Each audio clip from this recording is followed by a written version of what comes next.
808s and Joysticks with Tom Stone and Tairell Haywood-Brown.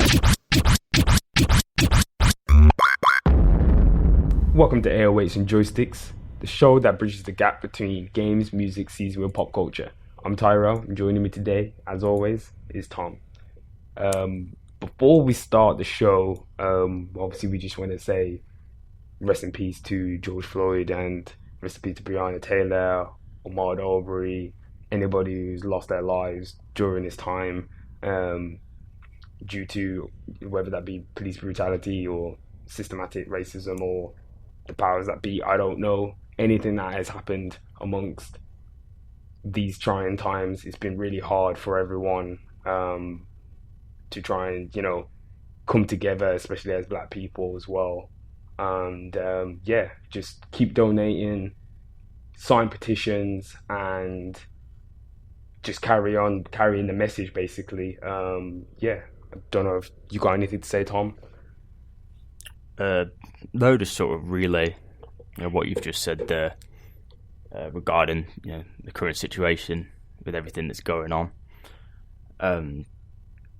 If I would point out, if you want to hear our sort of full in-depth discussion on that last show, we dedicated it to just speaking about that, trying to educate people, and we continue to do that anyway. But if you wanted to go and listen to that, then it is available on our website or through our social medias, and ways to donate are still there as well. We're not changing that. That's still going to be there.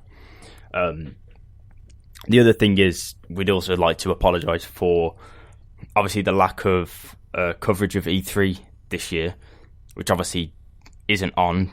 But as you know, if you've been following us for the last 2 years, we normally have a schedule on most of our socials set up for E3, because we're primarily a gaming show, and we really like covering all the conferences. We normally do a breakdown conference by conference and an individual show for each conference, an after show. But this year, with obviously COVID-19, E3 being cancelled, obviously all the Black Lives Matter protests being more important to us at certain points,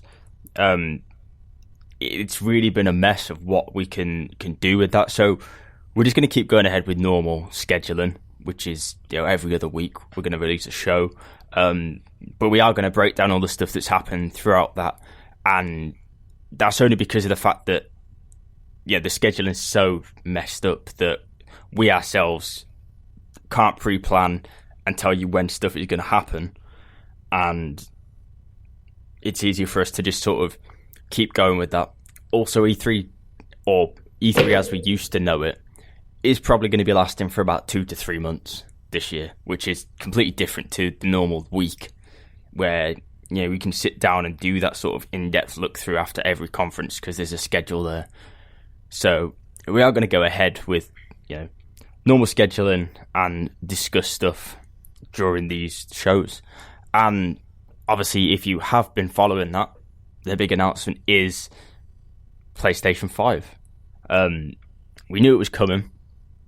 Obviously, we knew it was coming. We knew Sony had an event. They cancelled their event like many other digital companies for the Black Lives Matter movement. So we did mention it on the last show, but respected them for that, for doing that, for taking the spotlight, for not trying to take the spotlight away from something that is important. But they did obviously announce the PS5 and new games coming to it, as well as we got our first look at the PS5 and the PS5's new interface. And it's a very surprising look to a console. It's been compared to a wireless router or router. It looks like a really weird shaped console, but when the reveal actually happened, like I remember me, you, and one of our other friends was in a group chat together, and we was all talking about it. And I remember when it just came out, the reveal, we was just like, whoa, I don't know why. It's just we didn't expect it to look like that. It just doesn't. It's like that is something I expect from Microsoft, not Sony. Like a console shape like that, like it's very. Oh no, I expect this probably more from Sony than Microsoft. See, the only reason why I say that is because obviously how the 360 looked, like that kind of like like bold in shape. Like that's why it reminded me of that shape rather than like how the Xboxes have like after that point have just been boxes, like actual just squares. But the PlayStation has also kind of just been like a square kind of rectangular. Do you know what? Then again, the PS3 that was a bit of a different direction actually. Of like shape, the original PS3 anyway.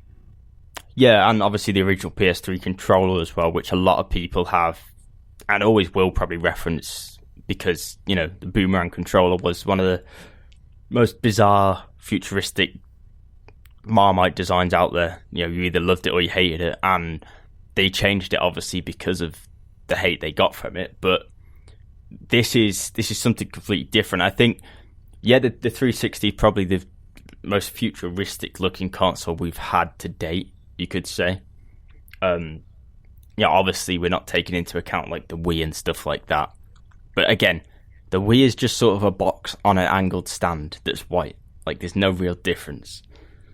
The GameCube, literally just a box, a cube that plays games. The GameCube was hard. Like when I remember the GameCube having this like having an actual handle on it so you can take it to your friend's house and stuff. Like that is a hard design. Like I wish consoles thought about stuff like that more and like how to travel with a console and stuff like that. But obviously it's more for home playing and now with online playing, things like that, they're not really expecting people to be taking their consoles to people's houses and stuff anymore. But it doesn't really seem like a thing now, does it?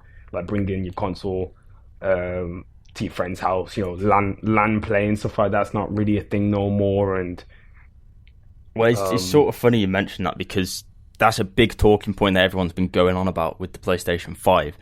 The size of it. People have compared the PlayStation 5 to existing consoles based on the disc drive we've seen in the mock-ups or the renders in the trailer, the announcement trailer, and it's massive. Like, it is huge.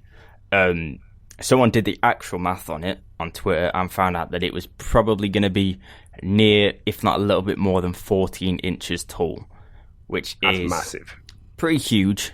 Probably the biggest console we'll ever have. It's I have my computer next to me, which is probably a large gaming computer, and it's probably 3/4, if not, I have 7/8 the size of the gaming computer that's next to me. So that's a very tall console. That's something we've not really seen before.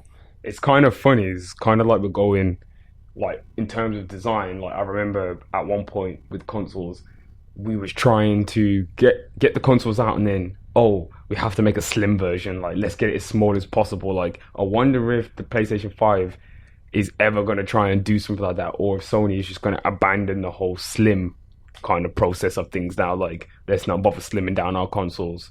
Because I feel like people are going back to that kind of like, it doesn't matter if it's a bulky console, rather than trying to make it smaller and smaller. Mm-hmm.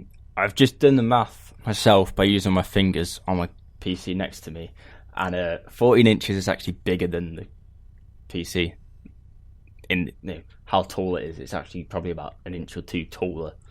So I don't really think that math is super correct. Might be wrong, but I don't think that's super correct. It would also mean that with the controller next to it, if that's 14 inches tall, the controller would probably be nearly around 5 to 6 inches tall, which I don't think is correct. So maybe these renders were made just for purposes of showing off the console design and the actual accessories all together in a line without scale took into account. Because I think if they did release a console that was 14 inches tall, that would probably be a bit of a stupid move from them. Like, no one has room to fit something that's 14 inches into anywhere, really. We did get confirmation that you can put it on its side, though, didn't we? We did get confirmation that you can put it on its side, yeah. But other thing is, then you've got to have a size for that. Yeah, you've got 14 inches long of a console, which is not that long, but considering what we know or what we have now, that's still very long because you're trying to fit it into like an existing entertainment center or an existing. I was gonna say, space. honestly, I'm looking at the PlayStation 4 right now, like it's right beside me, and I'm thinking that must be at least like 12 inches. I'm just gonna take out the dimensions of it anyway. No, PlayStation 4 lengthwise is probably you're probably looking at, I don't know. No, it is. It's 12. It's 12 by 10.8 inches. So it's just about 12 inches, and so 2 more inches on top. That's not that much, in my opinion. Well, maybe my maths was wrong, but that's not that much. Like I'm looking at the PS4 now. Like if we're gonna add an extra 2 inches, that's not too bad. No, we also have to bear in mind that the weird flaps or the weird fans, the collar of that's what I'll call it, the collar of the PlayStation 5 at the top, where the white bits come out of the side, they probably stick up probably about half an inch to an inch by the looks of things as well. Wait, so is that not included in the entire dimensions? Are we just including this like middle section as like? I'm not sure. I'd probably say it classes it all the way to the top of those fans, or the That's collar. What I was going to be thinking. So it's going to be a heavy system. It's like it looks like it's going to be really weighty. So I don't know. We'll have to see. Can the Xbox Series X? I heard that can't go sideways. I heard you have to have that standing.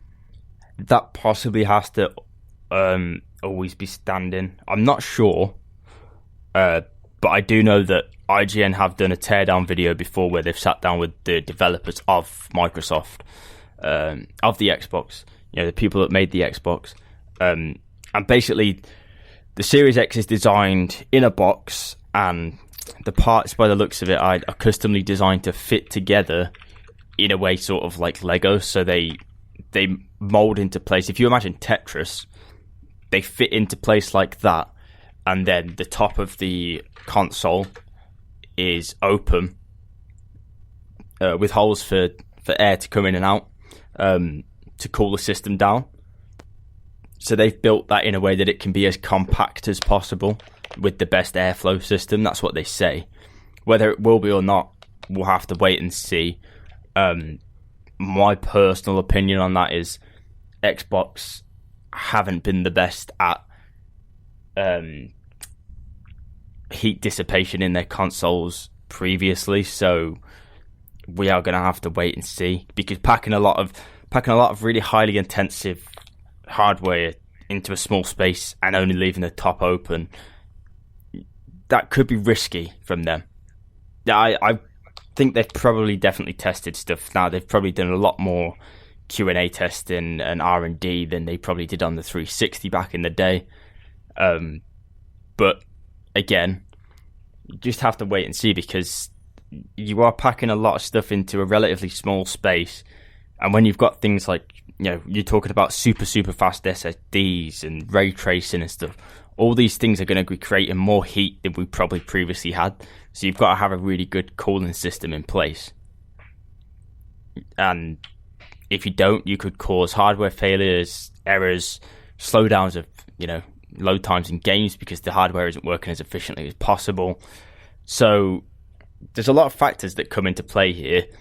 PlayStation seem to have gone for the route of having ventilation all the way around by the looks of it, as the sort of the white outline of the V and the black box in the middle opens up. There seems to be ventilation all the way around there, so it seems to be ventilated enough to let heat out, let the heat dissipate effectively.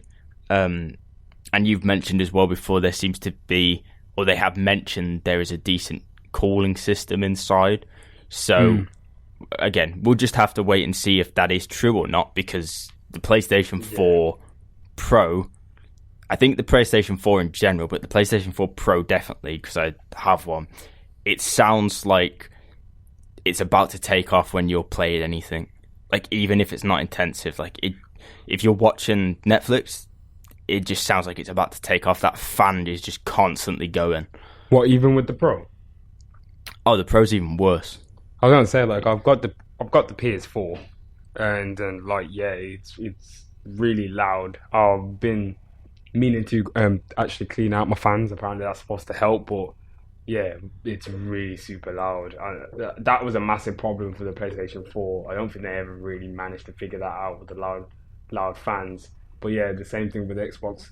I'm looking at the new console design, just that massive fan on the top, like even putting it to the side, if something blocks that, I'm pretty sure a bunch of people they're gonna end up like destroying their machine. I can just see it already. That is the problem. So yeah, I had this problem. A lot of PC gamers will have a problem where you have to ventilate your PC pretty well if you want it to perform efficiently. The same with a console, sort of, but not that much, because obviously the consoles are normally designed with good ventilation for you. Yeah. And also, you're only really doing like one thing very well on a gaming console. Is meant for gaming. Like, yeah, you have an internet browser on there, but is it ever as good as the PC? Whereas the PC is doing multiple processes and trying to do like it can do many different things. Like the PlayStation 4 and the Xbox were like designed to do one thing.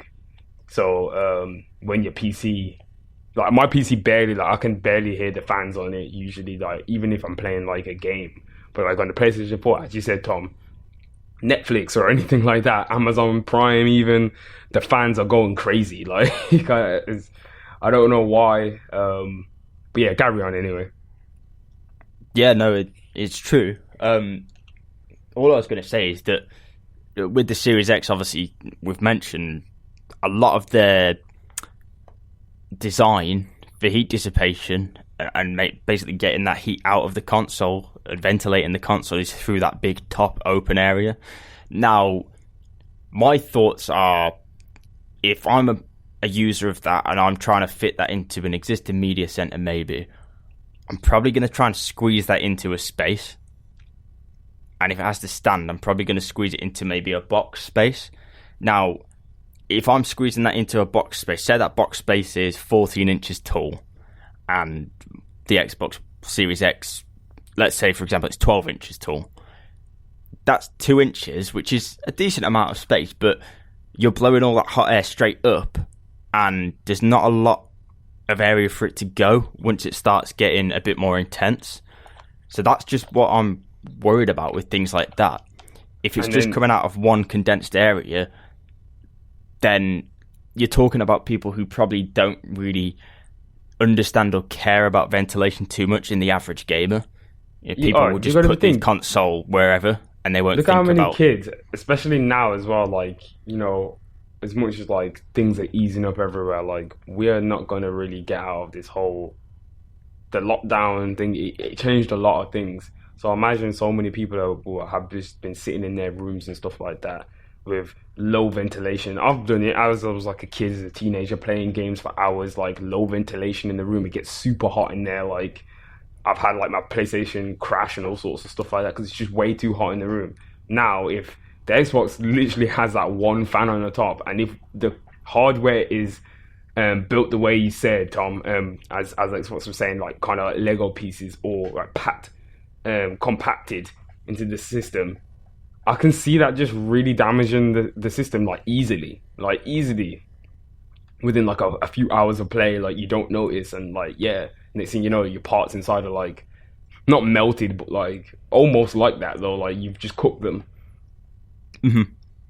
Yeah, and you know, we're talking about the console design and everything, and it's all well and good. You know, you have two sides to pick from. There's the typical meme of the wireless router compared to the refrigerator. You're never going to please everyone. Like the internet works like that. I think it's good. I have no problem with it. I think it's good that people make fun of stuff like that for good reason. You know, provides us with good entertainment, especially at the moment. And it's something that we will look at going forward. We might look back on this in 20 years and say this is the the best designed console ever. Personally, I think the PlayStation 5 is the most eye-catching design ever. I definitely want it just based on how it looks. But also we had this important thing that we need to mention: digital-only consoles.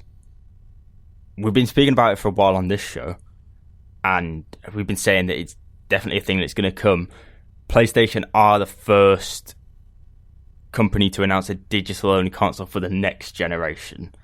Obviously, Xbox had done digital-only consoles previously for the last generation, with the Xbox Series One. No, Xbox. Oh, what is it? Xbox One S digital. Their naming convention. They need to sort that shit out because I don't understand what they're trying to do with that. It's very confusing. But we did.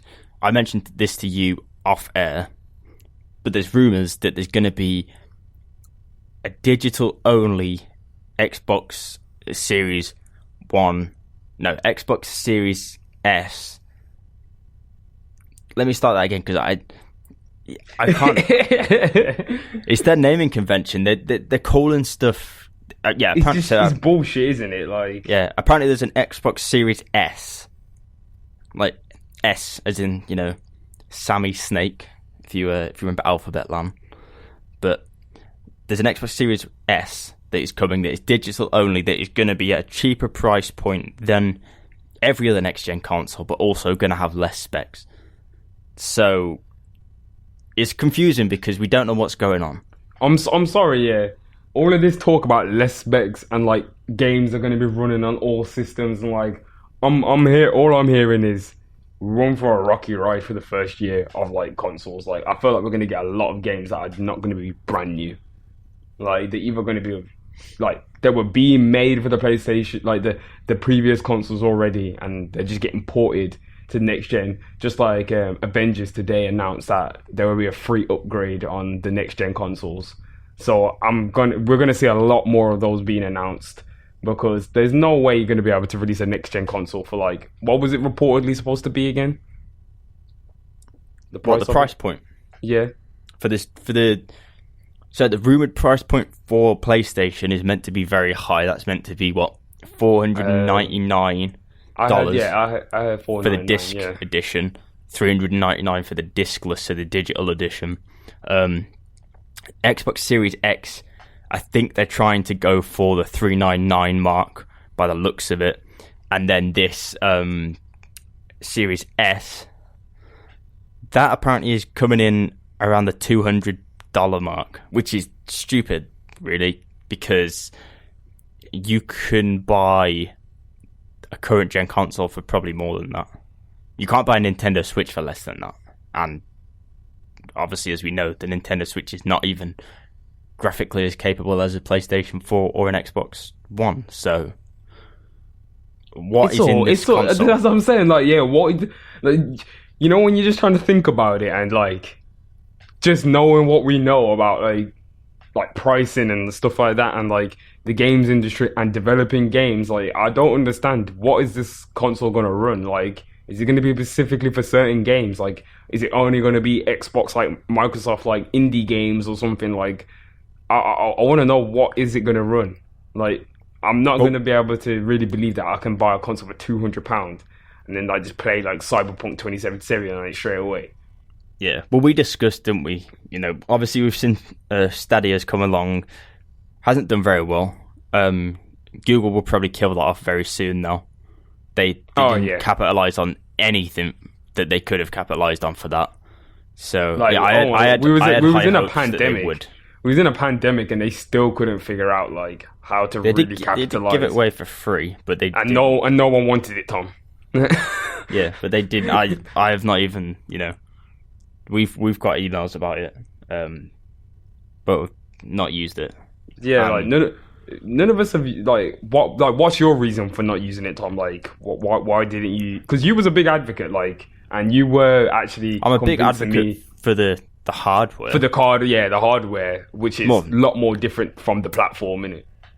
Not necessarily. It's not necessarily hardware anymore, but like, the cloud infrastructure, the way they've got everything set up and how they were doing everything. I'm a big advocate for that. I think the way they've done it, I think their service is great. I just think their actual execution of the service was terrible. Like they just didn't think about it. They didn't think about how people would use it. Microsoft have xCloud around the corner. I personally think they're gearing up for a console dedicated to xCloud Play, linking it to Game Pass for some reason, trying to take over that little bit of the market. Oh shit! Yeah, that's what you said yesterday. You said on our call in yesterday that we had, and we was like just talking about like news. You said that they might dedicate this year to like a Game Pass console, basically, just like that one you can rent from them now. When you rent it and then eventually you own it. Yeah, essentially they, you know what? Yeah, they could do a console that's just capable of doing that. But my God, like there literally is no point. You might as well just get the Xbox One, because so far, by the looks of it, everything is still going to be on both consoles going forward. Yeah, and to be fair, cloud gaming isn't meant to be reliant on the hardware. However, we don't know the full details of Microsoft's xCloud project in full detail. Obviously, the beta's out there and people have played it and stuff like that, but can they utilize having, I don't know, I mean, the Xbox One S digital or whatever, yeah, obviously that's just a digital edition console. Could this new console utilize some form of, I don't know, maybe they're utilizing super speed SSDs and the rendering's actually being done elsewhere, so there's no graphic components in this console. Remember when they said that though? I know you can recall back, Tom. You remember specifically. Remember when Crackdown 3 was announced and they were like, it's going to be powered by the cloud. Do you think this is eventually what they thought? Like, this is it now. Like, it's a console that's definitely going to be powered by the cloud. No, it won't be. I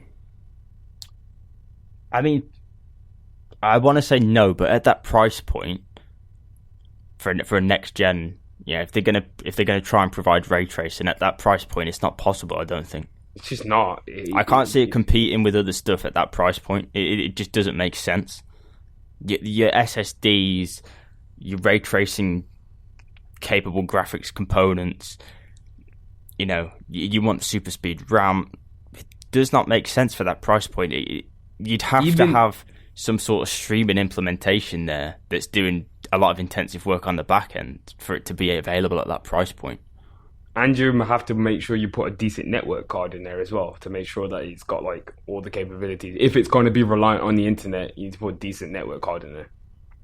Yeah, but they probably, I mean, oh yeah, this Microsoft, they probably have them in abundance for relatively cheap, so you wouldn't think about that. But it's things like the SSD. You know how much these companies keep talking about no load times and stuff like that. Obviously, you're not going to get load times for streaming, because you're streaming it, but Google have shown you can stream anything to anything. You might get a little bit of lag. It depends on your internet connection. It depends on a lot of other stuff. But for sub 200, or let's say 200, you're not going to get anything hardware-wise that you could play something next gen on out the box. There has to be something else going on in the background to make it reach that point. So I don't know if they're like their street. I don't know if xCloud is going to be bringing stuff in and then optimizing it using the hardware that's built in to make it play more effectively or something. I'm not sure. It's a strange concept. I know, like it's really, really strange. Like, because I've been thinking about that £200 console since you said it yesterday. Because I've not seen any news about it. I just knew Xbox were making more than one console for this generation. They said that we're going to make a premium version, a middle tier, and like your low tier, kind of like a phone. How you can get like the iPhone SE, and you can get the 11, and you can get the XR and whatever. Okay, so what's the Series X then? The Series X must be that's got to be the middle. That's got to be the middle. That's what I'm saying. That has to be the middle one, because from what I'm hearing, the Series X is nowhere near as capable as the PlayStation 5, and that's the standard version. So they must have something more impressive. I don't think they've got stuff that more impressive because... Well, people were saying that like the loading times and that, they haven't seen that kind of stuff from Xbox. I don't know how their games were. I have no idea. Xbox is... They haven't really explained much about that. We have to still wait for their event, which is now to be confirmed. Like, we don't know when the event's going to be. But some people are saying it's near the start of July. So is it near the start of July now?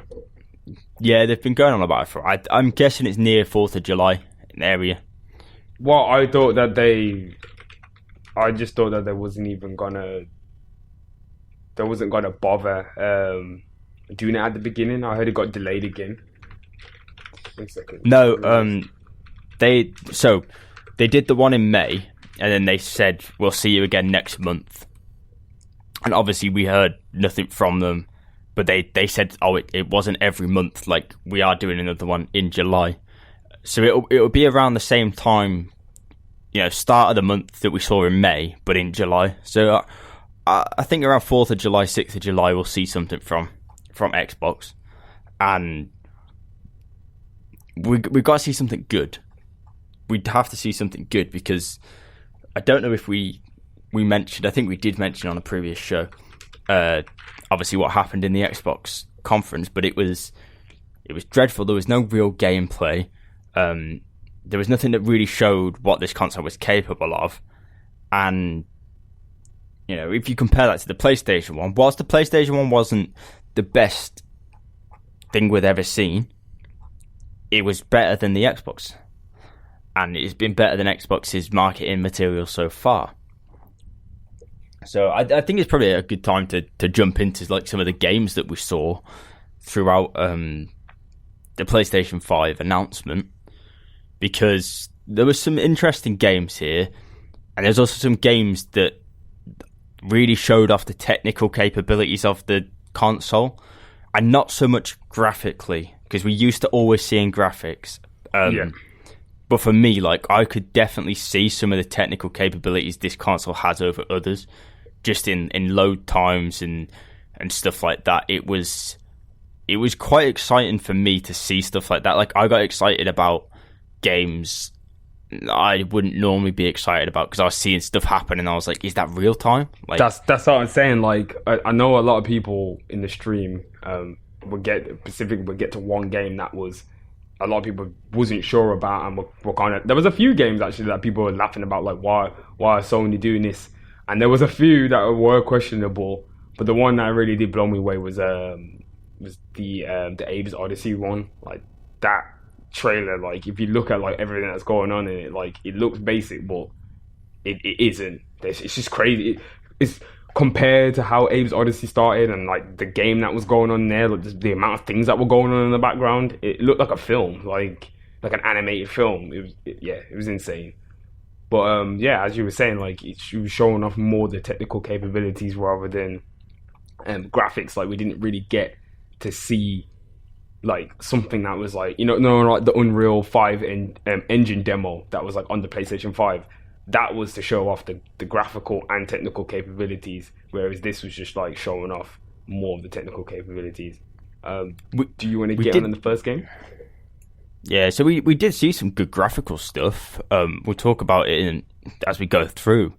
And there is some really good graphical stuff that I've seen, and you have to go back and watch the trailers in 4K when they've been uploaded, because we're not seeing the full potential of a lot of this stuff, because everything's being streamed over the internet, and it's literally being streamed to be streamed.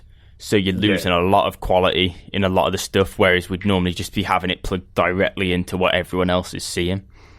So I give reasonable doubt for a lot of the stuff that we're seeing, both Xbox and PlayStation.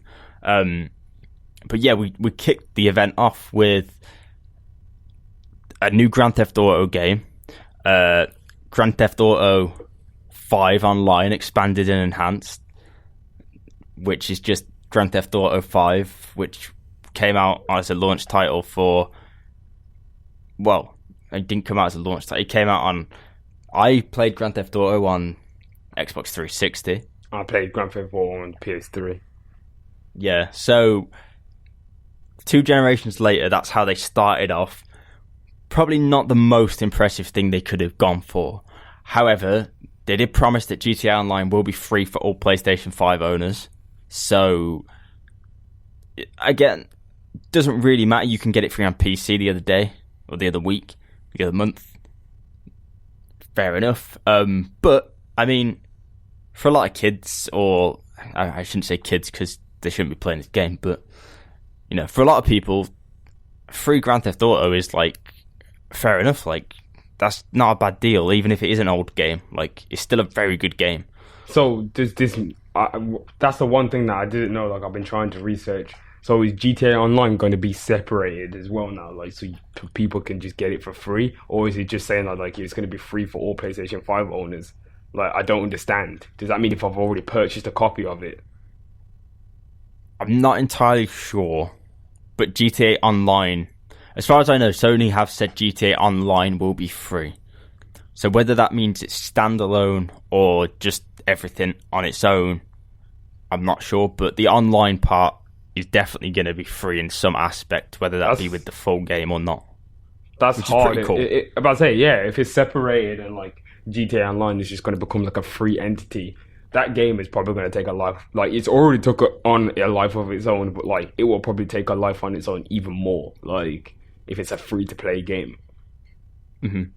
I recently downloaded it for PC and played GTA Online, and sat playing blackjack for about half hour, which was interesting. But did you win or lose? I just kept losing money. Like, I was just testing it out and then got bored because I don't know, the novelty of that game wore off a long time ago for me. It's been 7 years since I first played it, so it's sort of gone now. Yeah, whereas I was never people, really interested. They play it. Yeah, I was never really interested in the online aspect of GTA, even though a lot of people do have fun on there. I do really like the story though. I really loved GTA 5, like, story and like all the missions. I just like just being in the world, just doing me in it. Like, being online sometimes just gets a little bit stressful, and like you're dealing with people just blowing you up like out of nowhere. Even though you can obviously turn off that feature, but you know, what's the point in it? It's like you might as well, if you're gonna play online, like you might as well just blend in with the world in it. So, but yeah, GTA 5. What's next up on the list? Are you doing it in chronological order, or looks like? Yeah, I'm just sort of going through the main stuff that we saw. The next thing that's on the list for me anyway was and I think the next thing that came up was Spider-Man Miles Morales, which is a standalone game, not a sequel to Spider-Man, but also like its own. It sort of follows on, but in its own right as a standalone game. So, yeah, whether this is something akin to Infamous, was it Infamous Last Light? Yeah, it was Infamous Last Light. That was like the standalone to Second Son, and then you have Uncharted as well. They had a standalone as well with the two female protagonists that they had in there. Yeah, we've seen it a lot of times with a lot of different games, but I'm a fan. Like, the game graphically did look relatively good. Probably one of the better graphical games we saw. It was nothing revolutionary, in my opinion, but it looks a lot better than what we see currently. And I'm always down for a new Spider-Man game, especially with the Miles Morales story. I'm completely fine with that. I'm happy with that. It's good to see some sort of different take on Spider-Man in a video game sense as well, because we normally only get Peter Parker as Spider-Man in video games. We never really get anything else or go further into that Spider-Verse. Yeah, and especially, I was just about to say, since Into the Spider-Verse was such a popular film, and like now that spawned a slew of like films that are going to come out of that universe. I know that Marvel, but like I think Sony's gaming division and like I think the filming division as well, like they're trying to make more ideas in line with each other almost. Like, I don't know if they're talking to each other because I know it's owned by, they're different companies technically. But I know Sony has all the rights to the Spider-Man IP and the Spider-Verse. So, well, not technically, but yes, for certain things, I think for films and possibly games, Sony does have the rights to it. Not for toys. Disney owns the rights for all the toys and merchandise, which it's weird, but Disney profits off anything they do either way. But obviously, this is a Marvel Spider-Man game, so it's probably still in conjunction with Disney to a degree, or Marvel, whatever we're going to call them. But it's still got to be in conjunction with some of them to a degree. I think Insomniac mentioned before, when they were working on the Spider-Man game, the original, they had quite a lot of interaction with people from Marvel around that game as well. So they do seem to be highly invested in stuff like that. Oh, what am I even talking about? Of course they know everything because they're owned now by Sony, aren't they? Insomniac. I forgot they got brought out. Mm-hmm. So yeah, and then obviously the parent company, like if you keep going more and more, it's Sony Interactive Entertainment, and then like Sony obviously head it up. So yeah, I'm guessing they will probably have even more access now to information to do with that universe. So as I said, we're probably going to see more games spawning from that, which I think is what their plans are to do, is to create more Spider-Man games. Because I heard that this game is going to be like a full experience. It's not going to be like a shortened down like game. You know how like some of the standalone ones could be a lot shorter than the main game. Yeah, no, this does seem to be a proper game, even if it is named after the protagonist of the game. Which normally suggests, I don't know why, but we normally see when things are named like that, it normally suggests a standalone game that is a little bit shorter. Yeah, maybe it does. Prequel type stuff. But yeah, we're gonna have to just see how this is gonna go. The trailer looked really impressive, and I liked how like it looked a little bit more colourful than the last Spider-Man game. It looked like they were using like more like neon colours and stuff. I don't know if that would be like the style of the game more so. But yeah, I really like the look of it. It's probably more than anything, the ray tracing coming into effect more and more, and that's like the key element that we're going to see a lot of for next generation stuff. It's not necessarily going to be the graphics are highly improved, but it's the lighting is going to be tremendously improved. It's going to be drastically different to what we're used to seeing. So a New York City, that we saw in the last generation in Spider-Man to now this New York City with all the lights and ray tracing involved, that's going to be something that's going to look completely different because you're going to get all those lighting effects on every single thing around it. So it's probably to be fair, a really good graphical benchmark for them to go ahead and do. And it's also a game a lot of people want, so I think it's probably a good decision by Sony to push ahead with this. Oh yeah, of course, a lot of people wanted a Spider-Man sequel, so even if they thought, well, maybe they weren't quite ready to release Spider-Man 2, so they thought, okay, let's see how much we can go into this universe. And I know a lot of people did really like the cameo for Miles Morales in the last game, so... Yeah, no, I was a big fan of that. And, just on the point as well, like I said, it's a good thing that we're getting... I think this is possibly, I'm not entirely sure, but this is possibly the first time we would get a black protagonist as Spider-Man in a video game. I actually do think so. I don't think, because Miles Morales wasn't created until not long ago. Whilst he may have been in video games before, he was never the main. No, he's never been protagonist the main guy, in it. No, yeah. So it's good to sort of cast a light on that, I think, as well. Yeah, Miles opens Morales up the role for actual Marvel movies as well.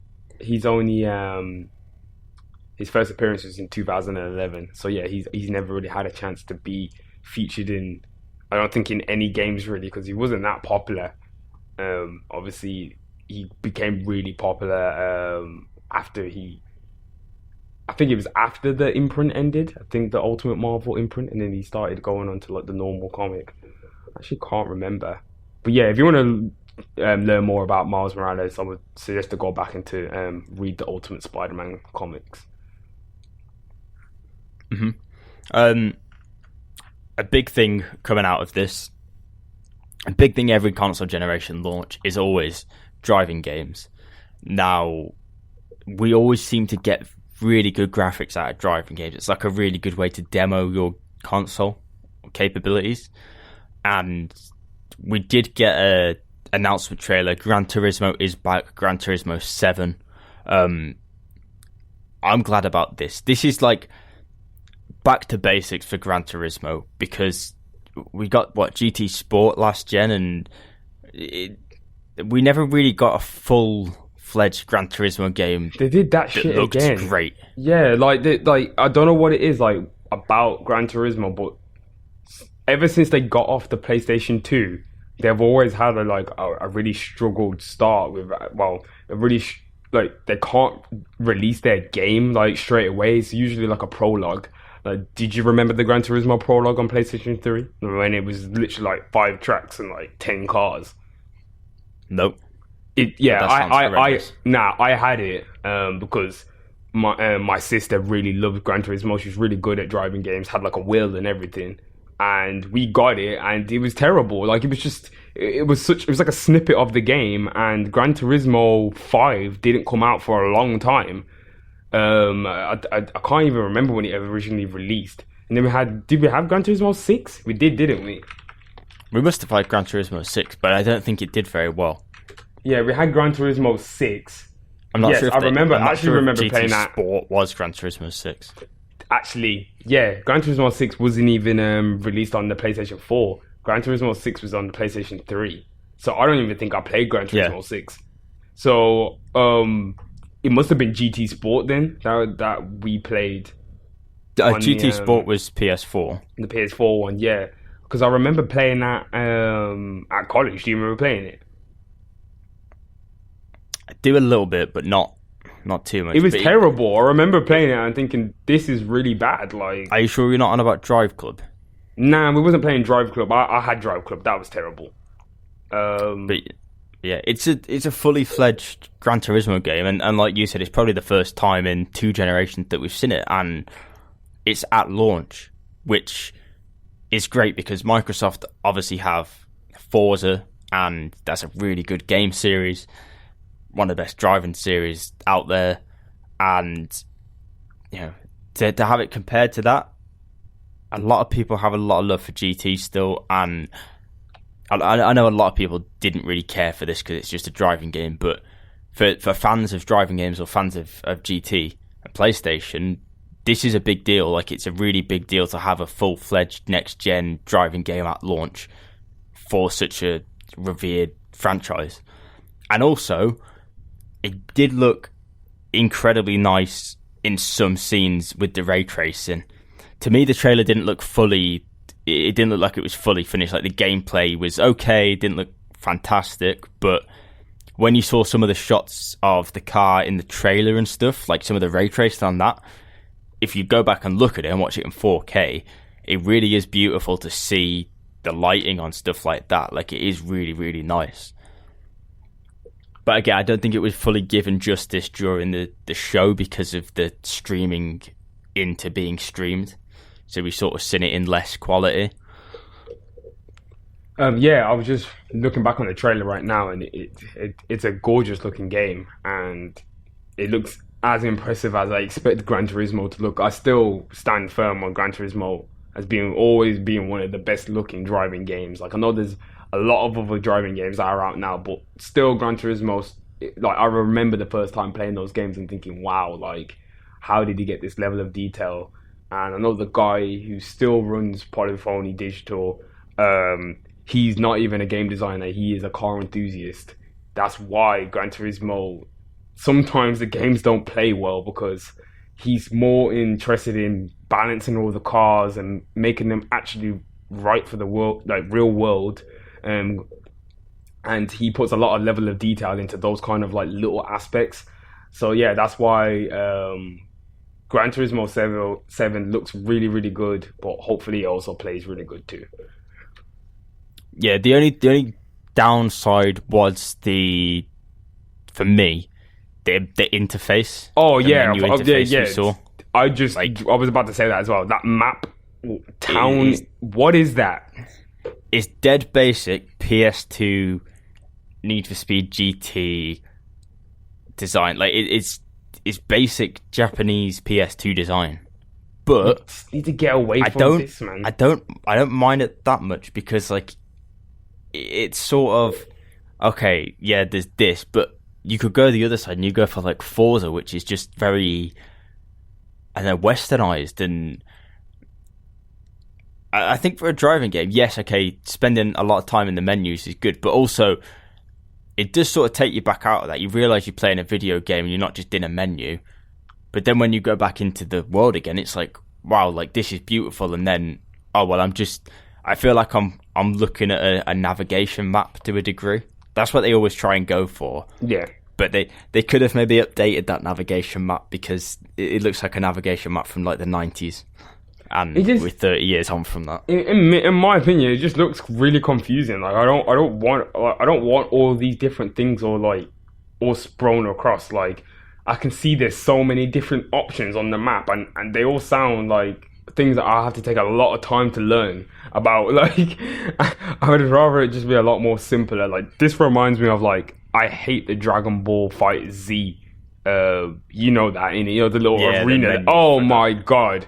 To like you have to run around the arena to like go and it's dumb. If anyone wants to like just look it up on YouTube, like the Dragon Ball Fighter Z menu, and you'll understand what I mean. It's just terrible. So I don't know. Yeah, like it's cool. Like it is what it is. I feel like we're a bit nitpicky about UIs. No, it's true. UI is a very, very important part of a game, and Japanese companies predominantly, or Eastern games companies predominantly, always have to people from the West significantly worse designs because they don't focus on the UI as much, or the UI, the UX, the user experience. You look at Western games, you know, you've got things like Forza, FIFA. You compare that to GT and PES. The menus in the westernized games, you know, much, much better. There's a lot more focus on designing it, making it look bright, pretty, stand out. You spend a lot of time there. You want people to actually enjoy using the menus, know where to go. Their Japanese counterparts, it's more just sort of like, what's the most basic approach to a menu we can go for? And that's cool because people are just going to use the menu. It's a menu. Like, they're slowly getting better at it, but it's always been, I don't know, a key point of why a lot of people choose to play certain games over other games because they like the look of it in general as an overall. But I do think that like sometimes like, well, I talk about the consumer sometimes like contradicts themselves when they say that like, oh, I wouldn't play it because the UI is like looks terrible and things like that. When like really like how much do we really pay attention to the menu? Like I don't really like look at the game and like if the UI like really puts me off and think, oh man, like I don't want to play this now. Like I kind of just get over it. Like so many of our like favorite games, like if you go and look back, the user interface was trash. Like I just got to think about like if we're holding the content of the game, as long as the content of the game is good. If that user interface hasn't improved in 20 years, there's something wrong. There is something wrong there if it hasn't improved. Oh yeah, of course. If it's the exact same. Even Metal Gear 5, like that menu was not great. Oh yeah, that was. I'll say that. I was absolutely. It's literally just text on, like, yeah, okay. There's the snake sitting there and it's like moving a little bit, but it's literally just text and that's it. That's the menu. It was awful. It was awful. But I always go back. Like Metal Gear Solid 5 is a really hard game to compare to anything because the development cycle of that, we don't know the true development of that game. We know that Kojima didn't put his all into that, and like it's still a typical Japanese that's UI design. Nah, that's the Metal Gear design though. Like that is like because you look at PES, you look at Gran Turismo, you look at things like I don't know, other a lot of games that come from like people like Bandai, or even like some of the Dark Souls games and stuff, like their UI is not fantastic.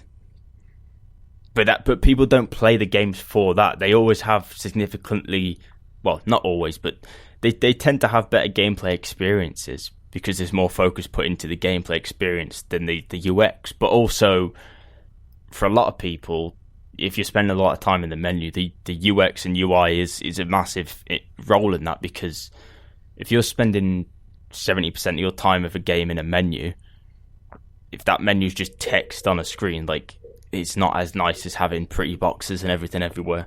Yeah. It depends on a lot of people, but especially, I think especially like westernized, we tend to prefer pretty boxes because we're used to it. Well, I also think that a big consideration some people think about as well is like Gran Turismo still did really well in Japan and did well in like Asian territories.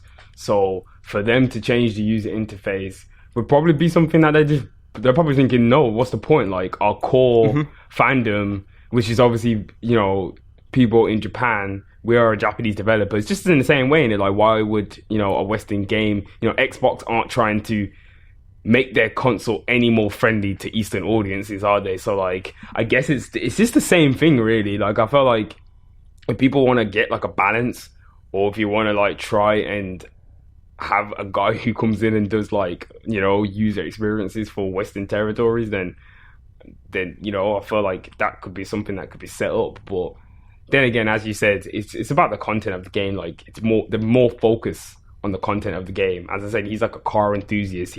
That's all he ever focuses on, is the extreme details of how the car handles and, you know, everything in the car. Like, that's what he really, really focuses on, and the tracks as well. Yeah, and there is insane amount of details put into stuff like that, and I'm really excited it's coming back. And menu interface doesn't bother me that much. It just looks a little bit dated, but I don't mind that because it gives me that nice nostalgia. But a new thing that is coming that gives you nostalgia, but also was the game that shocked me the most, is the new Ratchet and Clank Rift Apart. Now, yes, it looks a little bit better graphically, and it's a new Ratchet and Clank, which is great. Like, a new Ratchet and Clank to launch PlayStation 5. Really good, because they're still putting effort into, you know, those existing titles, but also, like, you know, launch titles as well. They're putting them as launch titles. They're not just taking away those sort of platformer type games and saying we're done with that. Like, they're using it as a launch title. But the portal element of this, where it literally moves through the portals in real time, you know, instead of loading levels in like you used to be able to, you know, and a lot of those platformers you think of, like Crash Bandicoot, Ratchet and Clank, Spyro, you sort of go into a portal and you wait.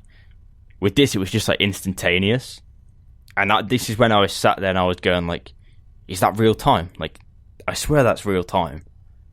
And then they did confirm, like when they did the gameplay demo, that it was real time, and I was like, damn, that was real time. Like, that for me was really impressive. Probably the most impressive thing we've seen out of that whole conference, because to cut down the load times from levels of that to just sort of like instantly loading in and like seamlessly integrating between levels. Yeah, I just took a look back at the trailer, and it looks absolutely insane, and I can't believe that is actually all captured on the PlayStation 5. As we were saying, like, talking about technical capabilities, that was literally seamless. Like, to go to so many massive worlds that are like filled with so many things that are going on in the background and all sorts of things. Yeah, it looks amazing, and I wasn't expecting a new Ratchet and Clank, to be honest. It seems like they are, you know, going quite ahead with you know, some of these older Sony IPs and still trying to you know, breathe new life into them. And I definitely can see myself playing the new Ratchet and Clank because it looks super fun.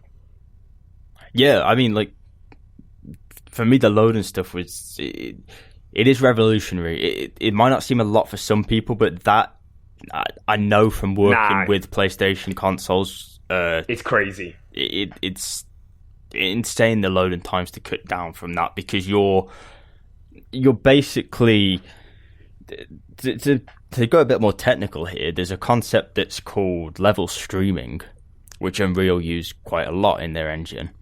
And basically, what you do, you'll see it a lot in open world games.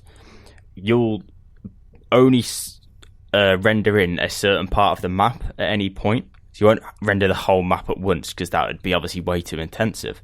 And then when you move between areas, that renders in when you reach a certain point. So when you see things like pop in the distance, you hear people talking about like popping. That's what people are on about. You get to a certain point, and if something's, say, 100 meters away from you in the distance, it will pop in.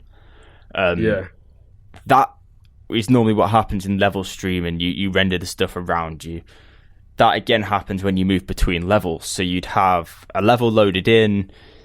You go to in a portal, you loading screen. So what you do, you drop all that stuff from memory that's currently loaded in, move that out, and then load all the new stuff in and start loading that up into the engine and everything to work again and render the scene.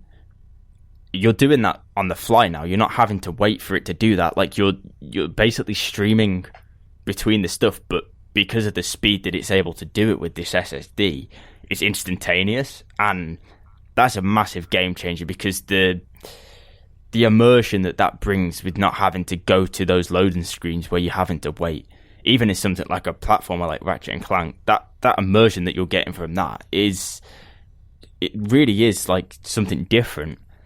That doesn't mean that loading screens are a thing of the past, though, because some people might intentionally pick to have a loading screen in their game, whether that be for nostalgic purposes or what. But it doesn't mean loading screens are a thing of the past. It just means that the hardware is now capable to design games with no loading screens for more immersive experiences. And we'll only see more of that going forward and forward, like as the generation progresses and people grasp this hardware even more. Yeah, well, we already knew that, like, Cyberpunk 2077 devs, CG Projekt Red, invested a huge amount of money into making seamless, massive multiplayer worlds. That's what they were really focusing on when creating Cyberpunk 2077, which has actually been delayed once again till November. So, that's a bit sad for everyone. But yeah, hopefully, the game... Not even the online multiplayer, that's just the offline game. Yeah, that's just the offline. Yeah, the online multiplayer is still yet to be announced, I think. Yeah, it's like its own game that's probably coming out a year or two after. Yeah, it's still to be announced. So, yeah, that's coming in November. And as you were saying about like technical capabilities and loading times, and that was a really good explanation actually about like level streaming and things like that. Especially GTA 5 is like a really big, especially if you're doing it on PC at different levels. That is a game that you can see popping happen quite often, and you can see that level of detail like in the distance. If you got a machine that's not as powerful, when you turn down the level of detail in GTA, you could tend to get it to be playable on like some type of potato machines that are out there. So those kind of things may be a thing of the past now, especially now, like on consoles and stuff like that. And they're saying now how this could impact PC gaming as well, because I feel like certain hardware manufacturers and stuff are definitely going to be like, how can we rival against these consoles? Because even on PC, loading times are still there. So it depends. They're not there that much. No, they're not there that much. But we still, we still don't really have any games that are on the PC where, is it flawless straight away? Like I'm trying to think of any games like that. No, not really. The loading times are relatively quick.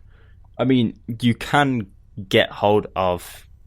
By the looks of it, the PlayStation they're using their own custom SSD, which they keep going on about, which is super fast. It looks like it uses PCI 4, which is very rare to get on the PC at the moment.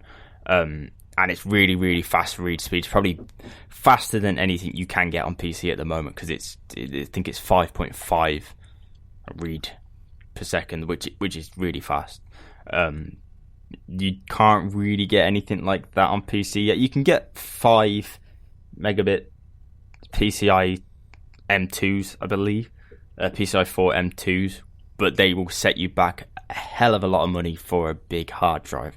So yeah, it does seem like PlayStation have put a lot of effort into this, and that demo, they definitely showed that Ratchet Clank demo, and they definitely were doing that in real time, I believe. But they're definitely showing that to show off the capabilities.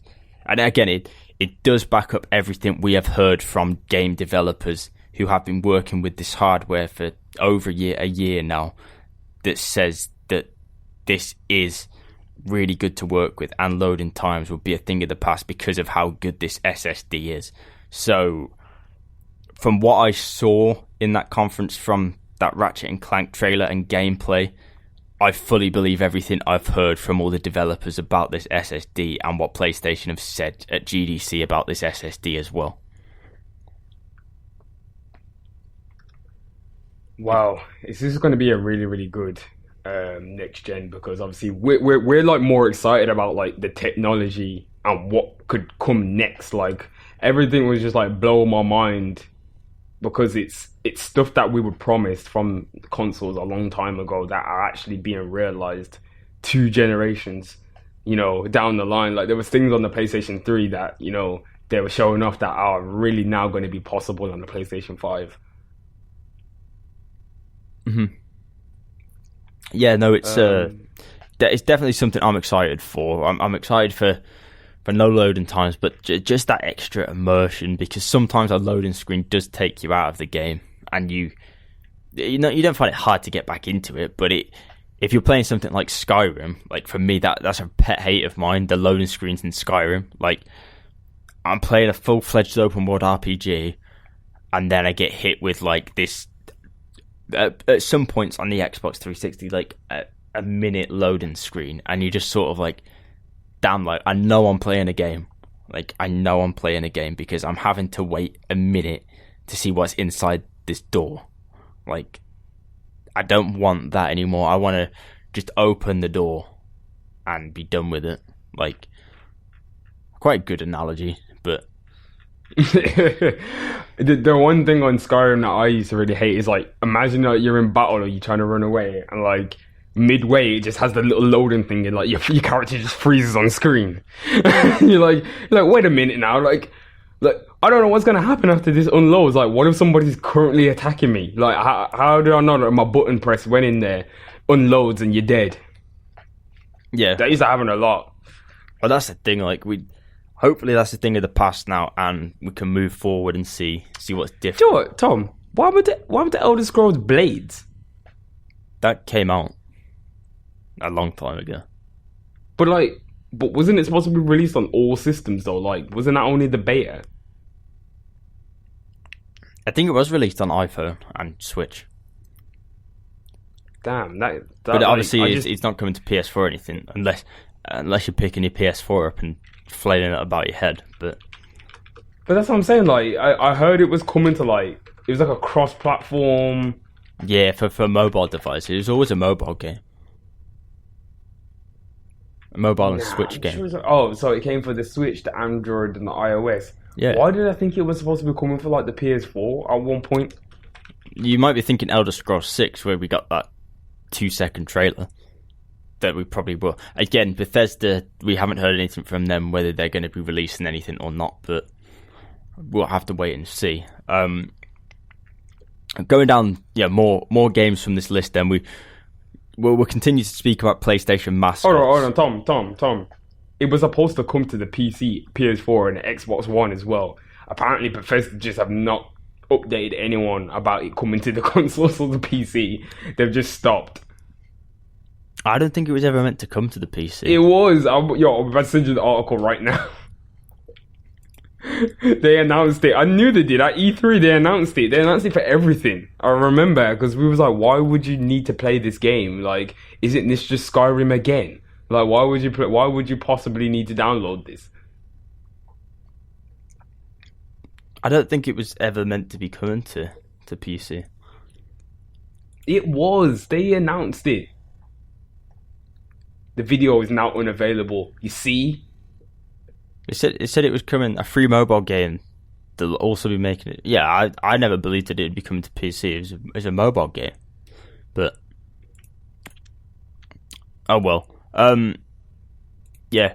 Continuing with the PlayStation 5 stuff, then something that wasn't announced here, but will lead on nicely from Ratchet and Clank is Crash Bandicoot 4 was announced just yesterday, actually. So that's Crash Bandicoot 4. It's about time. And it is about time because it's been a long time since the Crash Bandicoot 3. Now, by the looks of it, PlayStation aren't taking into account, or well, not PlayStation, Activision, aren't taking into account any of the actual other Crash games. They're just taking into account like the main trilogy. And this is going to be the 4th installment of that. Looks like they've got a new story, a new mask, some new mechanics. It does look very impressive, I must say. I do like the look of it. When I was looking at it, it looked like not even one new mask. It looked like several new masks. Like maybe 3 I've seen in there that were new. Mm-hmm. Yeah, so like I say, it could be a lot of different stuff, but there's a lot of new abilities and stuff, apparently. It does look very good. There's boss battles. You do get to play as different characters by the looks of it as well. So I'm excited for it. I think it's going to be a good installment to the series again. It's being made by Toys by Bob, however, who weren't the people that ported the original Insane trilogy over. But they did do the Spyro remaster, which obviously was very good. And I believe, not entirely sure, but I believe they did the Switch port of Crash Bandicoot as well, possibly. So they have experience of working with old platformers with Activision, and they've been interested to make this 4th installment. So it looks very good. It looks impressive. It's probably going to still be the same Crash we know, but new and improved. You know, built from the ground up, really, for the next generation. I mean, the previous ones were built from the ground up anyway, but they were built to mimic an older game, whereas this is built to be a new game. So we could see a lot of different things happen. Although I will say that, like, not to say obviously it's comparable, because I don't know when Ratchet and Clank's going to come out, but like looking at 2 games that, like, you know, they kind of, you know, well, Crash came out in the previous generation, Ratchet and Clank obviously on the PlayStation 2. Just looking at them and comparing them and their schedules and how they've progressed as games, I feel like Ratchet and Clank looked like a much more, like, it looked like it developed its ideas a lot more, if you know what I mean. Rather than, like, when I was looking at Crash 4, I didn't really feel like a lot was changed in it. I didn't think it didn't really blow me away when I seen the trailer. But it looked good though. Like it did look like a good Crash game compared to some of the ones that did come out on the Xbox, like Twin Sanity and stuff like that. Those games are trash. So yeah, but I think that's the important thing. Like, Ratchet and Clank has always been relatively free to a degree. When you think about the levels in Ratchet and Clank, yes, it's a platformer by sort of trade, but it's always been relatively free because it was in that PS2 era where there was more flexibility around stuff then. Crash, the original Crash trilogy is rooted to be in sort of, that's the level you're sort of stuck with, and it's one way through it and that's it. Like, you can't drift off and go somewhere else. And that was probably the charm and the best thing about those games, and why people love that original trilogy so much. And it makes sense to stick to that going forward. Add new mechanics, change it up, but that core idea, stick to the same core idea, because that's what people like. Obviously, they tried different stuff before, it didn't work very well. And Ratchet and Clank probably has a little bit more freedom to be able to do stuff, but again, still sticking to the same core idea, I believe. but you're thinking like they have different elements to that. They have the ability of guns and enemies that can move around freely, whereas Crash never really had that, and it wouldn't be the same if they changed it to be like that, because people don't want that from a Crash game. They're not used to that from a Crash game. Yeah, that's true. I've just been looking more and more at the Crash. It's not trash. The Crash trailer, and yeah, like I felt like maybe I'm being a little bit more harsh, and I didn't really think about where Crash actually began compared to Ratchet and Clank, and Ratchet and Clank, had a lot more technology, and they had Crash Bandicoot to look at as a reference when creating their game, whereas Crash, to develop an idea like that going forward with new technologies, I could see it would be quite difficult. And Activision at the time wasn't in the best position really as a company to be creating like Crash games and stuff like that. So that's why the development of them weren't as great. And as you can see, Crash is really popular again now. So they put a lot of time and effort into these games, more so than before. So yeah, and it's actually kind of funny you say that about like the development of Crash and like how it's rooted in it, because like Traveler's Tales actually created the newer Crash games, and they turned into TT Games, who make all the Lego games. So like it's kind of weird where that's where they came from. Like they made the worst Crash games, but they also made pretty good games though. Like, because I like the Lego games, I think they're fun. Yeah, I mean all the new Lego games are very good as well. Like there's no doubt in that. But it's something that I don't think fans of that franchise necessarily like from that type of game. Like you have people that will play Ratchet and Clank, you have people that will play Crash Bandicoot, you have people that will play both, but if people want something out of a certain game franchise, that's what they go for. If it varies too much, people don't like it because it's not what they expect or what they're used to. And we're sort of speaking about that, Sackboy is coming back for Sackboy: A Big Adventure. This is like his own platforming game, but it doesn't look like there's customizability that there used to be with Little Big Planet games. This is just Sackboy as his own platforming game with 4-player co-op or 8-player. I think it's 4-player co-op. But didn't Sackboy already have his Big Adventure before? Like, didn't we already have a game like that? That's what I'm saying. Like, I felt like he already had his own game. Well, he had Little Big Planet 1, 2, and 3. Yeah. We had Little Big Planet. But why did I feel like Sackboy already had like something? He was in the Battle Royale, the PlayStation All Stars Battle Royale, and obviously he had his karting and stuff like that. Yeah, he had his karting game. Oh yeah, he had like Sackboy Run. Yeah, there's never been anything that's I don't know, like his actual platforming game, like on his own. Little Big Planet 3 looked very similar to it in a way when that was announced, but it's not it's not the same as this new platforming idea, which is Sackboy: A Big Adventure. But I'm quite excited for it. I never actually have played the Little Big Planet series that much. It came out on PS3 a lot, and I didn't have a PlayStation 3. I actually have a little bit of a story about Little Big Planet, because I won an award for designing a level, and I got to meet a couple of people from Sony, and I got like not a demo disc, but like a developer disc version of Little Big Planet free somewhere, where it's like a different version of it that got given to like the winners and stuff. And I really like Little Big Planet, and I don't know why people didn't use it more, because so many people created crazy things on that game. And like when we were like tasked to make a level on it, we had to make a level based on, I think, fire safety. And it was actually really interesting to see how many customizable things you could do within the game. And yeah, it was a really, really good little tool, seeing as how Media Molecule have gone on to also do like Dreams. You can see where they came from with Little Big Planet.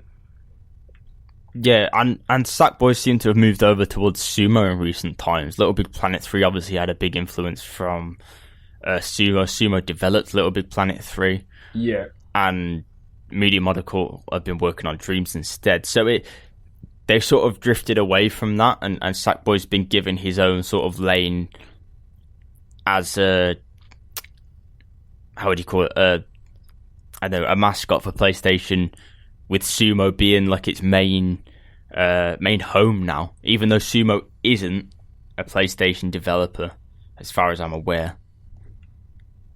No, obviously they worked on Crackdown 3 very recently.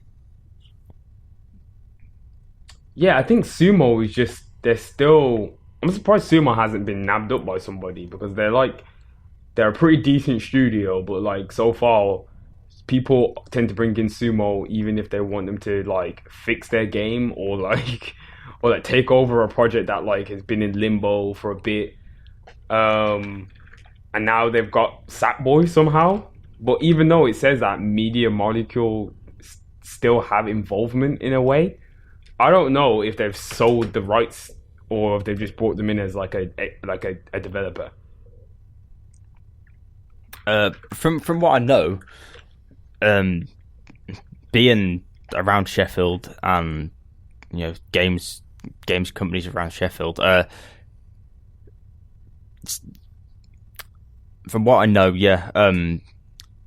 Sumo did a lot of the work on this, mainly just most of the work, and it's mainly like Media Molecule providing assistance in the early stages, because it was sort of like a handover mainly, handing it over to Sumo basically is what I'd say.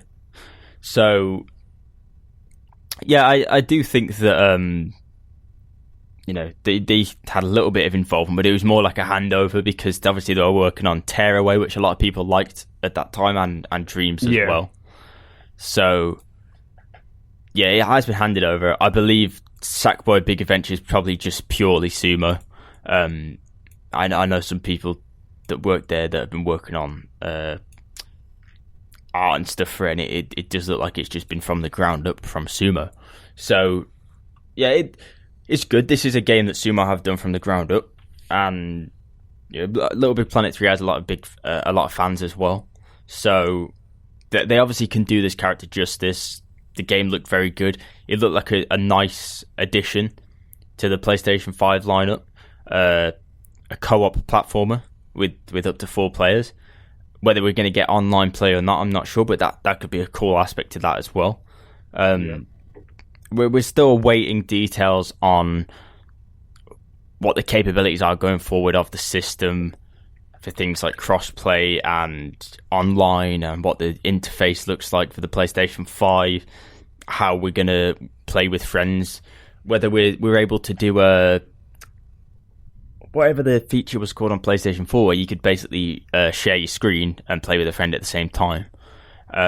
Whether that's going to be improved upon for the next generation, we don't know yet, but it would be nice to see stuff like that come into play a little bit more, and I definitely think they're going to utilize stuff like that. We've changed that share button on the controller to be create now. It's a create button, isn't it, rather than a share button. So they're definitely looking at going into a lot of different stuff. But yeah, there's loads more games that we need to talk about. GhostWire Tokyo. This was a game I was like, just not necessarily blown away by, but I really enjoyed the concept of this, and I wasn't expecting it to look like this. Like this is horror with a lot of like weird psychological sci-fi elements to it, and I'm a really big fan of this. I really want to get this game when it comes out. Yeah, same. I want to know if like is this just going to be like a standalone, like our first? I'm sorry, is this going to be like a single player experience? Because you can also see that there was like multiple people jumping off the same building, or is this going to be like an online experience as well?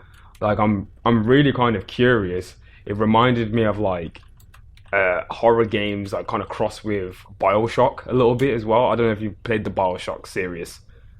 Yeah. But yeah, like the little powers and stuff that you use and that, it was crazy. I like the aesthetic of the game as well. It doesn't look like the best looking game like that we've seen, but I don't think it's trying to be the best looking game. It's obviously trying to go for a much more different style.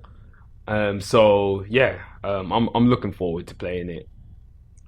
Yeah, it reminded me of things like Super Hot and Watch Yes. Dogs. There was a lot of like different stuff in there, but I'm a fan of it. Like the horror, some of the horror aspects in it that I've seen, like I'm a really big fan of it. How it's executed, like it's really cool. Probably one of the coolest horror games or concepts for a horror game I've seen in recent times, and it actually seemed like dynamic horror as well. Like this wasn't just like shock scares. This is just like weird horror, like really weird horror. Well, if you should really play The Evil Within. It's the same guy who made those games, and like he's just gotten better and better. Once he actually left Capcom, he's also the original guy who did Resident Evil as well. This is him again now developing a much different game compared to Resident Evil or Evil Within. So yeah, he does really well with playing on the mind and doing warped kind of like twisted stories and like twisted kind of like enemies and stuff within the game. I seen like a certain enemy in there that looked very similar from an enemy of within Evil Within. So he using Japanese lore again because it looked very similar to is it The Grudge or The Ring? You know, the one with the long hair, the long black hair. The Ring, yeah. The Ring. Yeah, it looked very similar to The Ring in there. So, yeah, it looks really, really cool. And it's a PlayStation console exclusive as well. So that was actually quite surprising. Yeah, I haven't mentioned actually like, some of these that we've mentioned. In fact, all of them that we've mentioned so far, apart from Grand Theft Auto, are going to be console exclusives for the PlayStation 5. Like, that is really insane. Like, it's going to be GhostWire Tokyo is going to be available on PC only. So, yeah, I don't know what they did to get that deal from Bethesda. Is it Bethesda that are making it? They're the publishers, yeah. Publishers, yeah. So that's the difference. I think that Bethesda are publishing it, but we'll see. It could be a timed exclusive. We don't know. They've changed stuff like that before. Yeah, all it says at the end is, at the end of the trailer, it says console exclusive for a limited time, also available on PC. So yeah, maybe we will get it on different consoles. Yeah, probably a limited time console exclusive for launch then, but not a bad thing considering launch is an important part for a new console generation. So yeah, I'm excited. I will probably pick it up when it comes out on PlayStation 5. Talking about Bethesda then, Deathloop, we got a decent look at that this time. Actually looked a lot more interesting than the last time we saw it.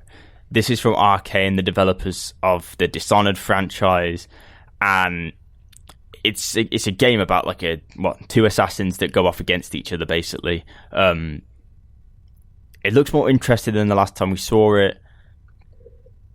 Not really fully sold on it still yet, but it did look okay. Confused.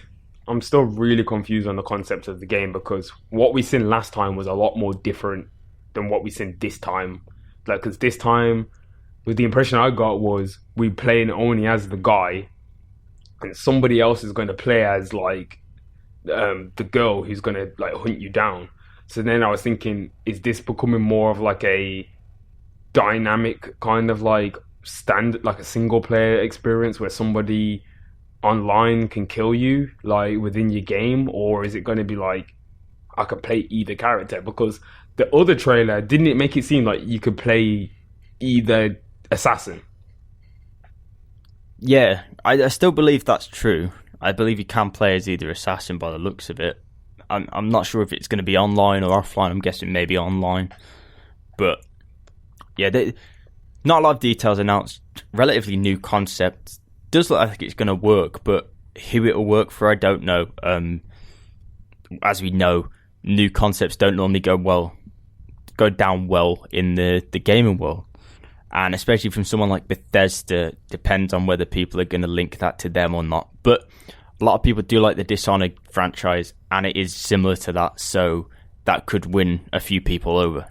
Oh, okay. 1 second, Tom. We do have a a full explanation. While the game's premise was not fully explained, the player character will also have a rival assassin who will come after them and possibly their prey. The rival can be played by an actual person if you opt into the multiplayer. Meanwhile, another player might temporarily enter your story in the role of Juliana, a rival assassin with her own singular goal: protect the loot by eliminating Colt. Of course, if you're feeling particularly villainous, you can slip into the shoes of Juliana yourself, jumping into someone else's Blackberry for a tense game of cat and mouse. Yeah. I don't like the sound of this shit now. Like, I'm thinking about it, yeah. I thought I could get to play either storyline in it. Like, now it just sounds like I can get to play... Like, it sounds like Friday the 13th a little bit. Yeah, well, maybe that's what they're going for. Maybe that's like the inspiration for that stuff, like Dead by Daylight, Friday the 13th, that sort of inspiration for it. Interesting. We sort of seen it with Watch Dogs before. We'll have to see. Like I said, the Dishonored franchise is good. Probably win a few people over for that, but this is Bethesda. I'm not expecting too much from it. Not a console exclusive, this, by the looks of it, so... It is launch console exclusive. Yeah, I don't know how Sony Bethesda deal. I don't know what Bethesda and Sony are up to, but they've got some sort of deal together because everything is going to be a console exclusive. Interesting. I wouldn't look at this one too highly. Let's have a look at something that is console exclusive then for sure, and that's Demon's Souls being remade for PlayStation 5. Interesting. Yeah, that really took me by surprise when we first seen that, because I thought it was going to be Bloodborne 2, and then I thought to myself, wait a minute, maybe Elden Ring. Although apparently we're meant to be hearing about Elden Ring in Xbox's stuff, because that's where we. Oh, really? Well, is that it where first got announced at Xbox, didn't it? So fucking George Bum Martin, man. Like, why are we expecting anything from him? He's probably not even wrote the story yet. He probably hasn't even started the plot. We'll see. I think it's possible that there's going to be something at Xbox for Elden Ring, but do you know people are still making fake lore about the game? But yeah, Demon's Souls is coming to PS5, the remade. We didn't really get to see much. We saw a little bit of it. I will say, I don't know if it's a remaster or it's being remade. Probably looks like it is being remade, but it doesn't look super fantastic compared to what it could be. Good thing to have like a new sort of, I say new, but like an updated, upgraded version of a Souls game for a new console for Souls fans. Yeah, this is also, I think, going to be another... this is just a PlayStation exclusive, because Demon's Souls cannot be released on any other platform. There's like a mad deal that it got like ages ago. They signed some exclusive deal with PlayStation only to release it on there.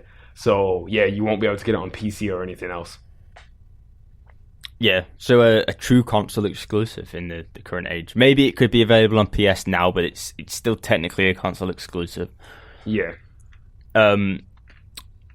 Other stuff. Then let's speak about Hitman 3. Hitman 3 looked pretty good. The end of the Hitman trilogy, as they're calling it, the new trilogy. It did look a very good game. I must say the trailer was quite impressive, actually.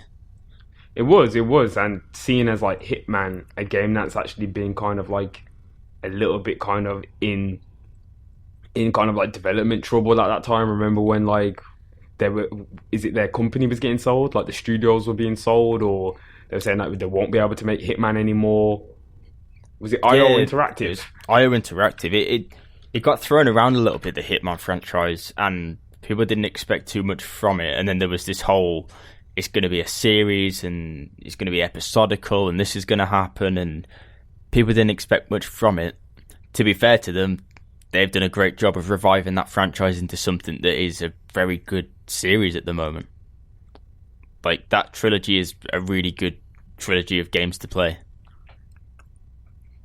Well, I say trilogy is good to play. We've not played the third. It's saying that actually the third game is coming out and it's a conclusion. But IO Interactive actually have a multi-IP deal with Warner Brothers Interactive Entertainment. And it's funny, obviously, you say that now because Warner Brothers Interactive Entertainment is currently being sold off by AT&T. So who knows what's going to happen to IO Interactive now. But this will be their last game for Hitman. It's coming in January 2021. So this might be their last game because we don't know what whoever buys Warner Brothers Interactive are going to do. Well, I'm guessing they'd still have to legally oblige to the contract of giving them the exclusive rights for it for the amount of time. Oh yeah, for sure. Just because it's been sold doesn't change that. But I don't know, maybe we'll get like a new revamped Hitman Blood Money or something like that. Like something along those lines. We'll have to see. But I liked this new trilogy, this new aspect. I'm excited for this. I'll probably go back and play all of them at some point. I have played the first or the second.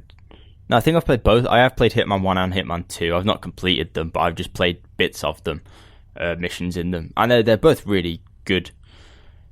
So I'm excited for this. I will play it. It looks a bit more open as well than previously, but it's a fun game. You can do what you want, really. That's the selling point of a Hitman game. You have the limitless choice. Well, there's a limit to it, but it's a pretty limitless choice to do what you want. Interestingly, though, we did get a game shown off by the company that made a game for PlayStation 4 launch. If you remember Resogun, very good game that came out with PlayStation 4. Probably not the best example of a next-gen game when you think about like launch console type, but it really did hit off. It was free and it was a really good arcadey game.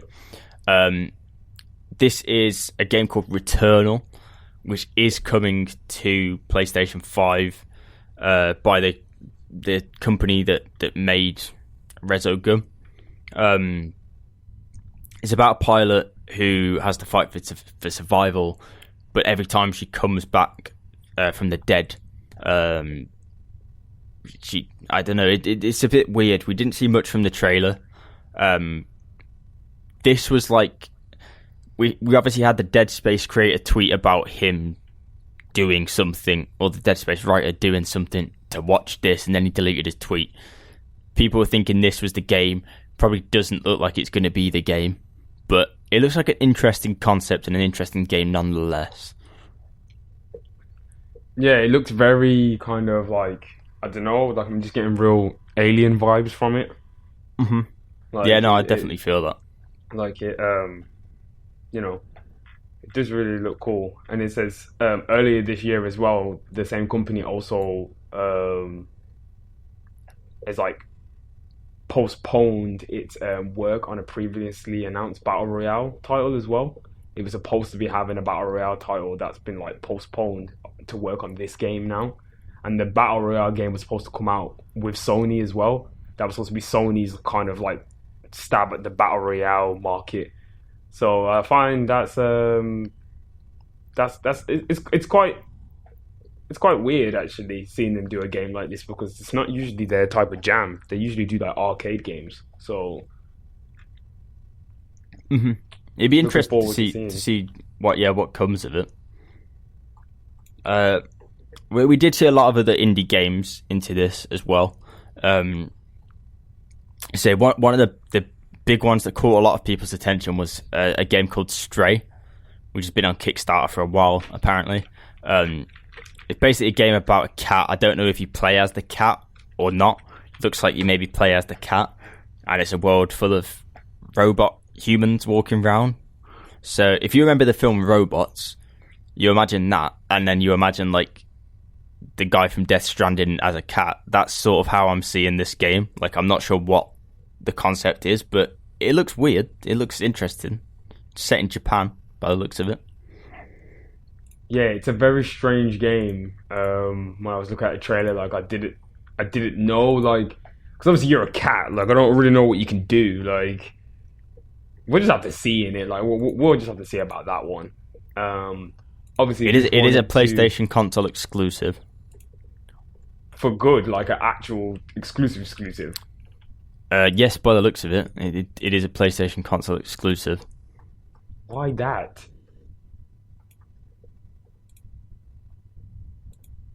I know, console exclusive for a limited time.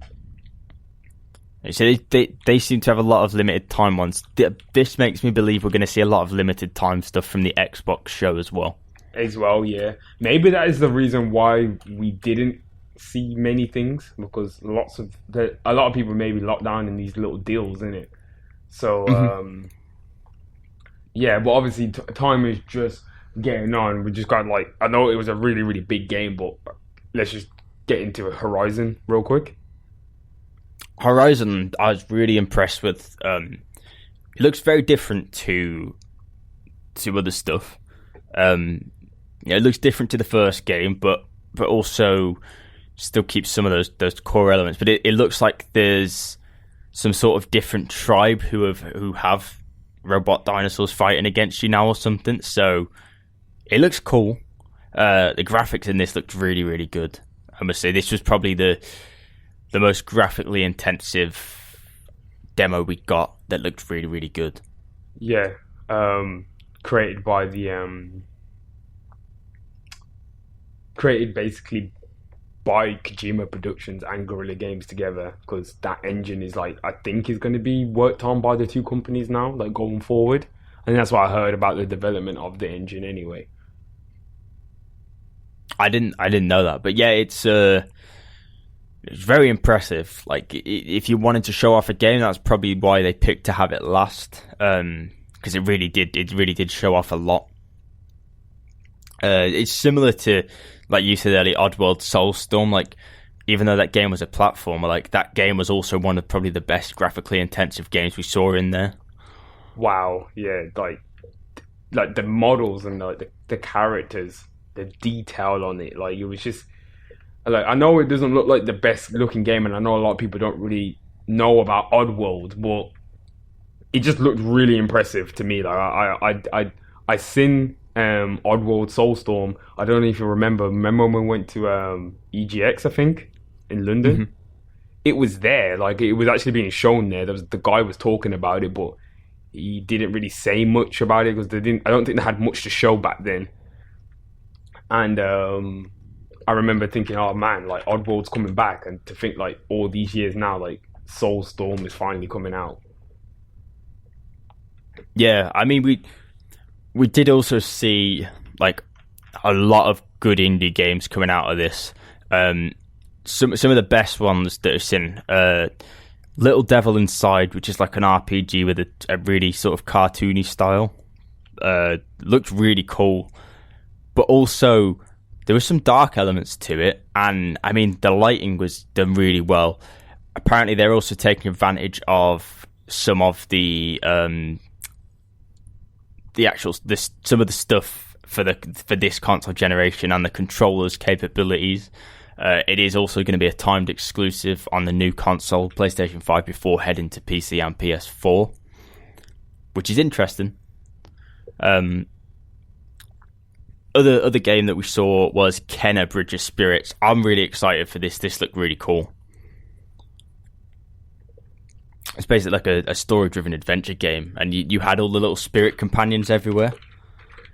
Yeah, I remember that trailer. At first, I kind of thought, like, what's going on, man? Like, because I think I just got into the reveal at this point, and I was like, what's going on? Like, like, it was just so unexpected to see, like, this being the first game to look at. Like, I was like, is this how the reveal's been all the time? But the trailer is really, really sick. Like, the gameplay looks super responsive, and it looks like really fantasy. Like, we haven't really seen games like this for a while, like, being pushed to the forefront, if you know what I mean. Mm-hmm. Do you know what this reminded me of? It reminded me of Breath of the Wild a lot. Crossed with, like, maybe a Ni no Kuni-esque sort of thing. Like, it was really cool. I really liked it. It kind of looked like a playable Pixar film, like, if that makes sense. Like, it looked really impressive when you look back on the trailer and everything like that. It's super smooth. Yeah, it's got a little bit of like that stuff we see from like Ori and the Will of the Wisp, sort of. I don't know, that style around it that we see, like Dark Forest and stuff. But a lot of the character design, a lot of the elements around it remind me of Zelda. Definitely sort of Breath of the Wild, the way it looks, the world, how things act, how the gameplay looks. It looks like a very impressive game. It's probably it's probably going to go as an underrated game for the next gen, but it was nice to see it at the forefront, like you said. Yeah, could have been worse, man. Could have been Knack 3. Yeah, well, we got Astro's Playroom, so that's the mention it gets. We also got... No. That game was... I don't even know what was the point of that. What was the point of it? It's a tech demo to show off what the controller can do by the looks of it. But that's what I believe. Pragmata was that weird Capcom game that we saw that we didn't really get much about. There was just like a spaceman and a girl, and the spaceman sort of looked like something Kojima would come up with. It looked like the Kojima Productions logo, and we did not see anything else from that. But it's going to come out in 2022, so we're going to have to see what the hell this weird space this game here is. Yeah, we might not even hear about this game ever again, because Capcom love releasing like crazy trailers of games and then you just don't hear about them. 2022 this game's going to come out in. I'll be surprised if we even ever hear about it again. I don't really know what the concept is. They just sort of go to the moon and stand on the moon, like. But like, didn't it seem weird? Like, it was like he said, well, they or whatever the thing is said something like, and like smashed like the window, like they weren't in the real Earth, like they were in some type of dome that looked like the world. I don't know. That's weird. I didn't pay that much attention to it, but yeah, I'm looking at the trailer again because there's an extended version of the trailer as well, which has got a little bit more information in the game, in the trailer that we didn't get to see. Well, we did get some very interesting games just to sort of round this off before we jump into the last one. There's two big ones to talk about at the end. We got Solar Ash, which is Hyperlight Drifter's creator's next game. Looks very much like Hyperlight Drifter. Looked very interesting. Well, I'm not too excited for that. I'm not a massive fan of Hyperlight Drifter myself. Not that I don't like the game. I just haven't played it that much. But we also got things like Destruction All Stars. That was like Twisted Metal crossed with Fortnite. For some people might like that, but it just seemed like cheesy crap to me. I don't know what your thoughts on that are. Probably the same. Yeah, I'm not messing with anything that's like based upon anything that's Fortnite-esque. I feel like we just don't need anything like that again now. Like Fortnite is going to be forever by the looks of it. Mm-hmm.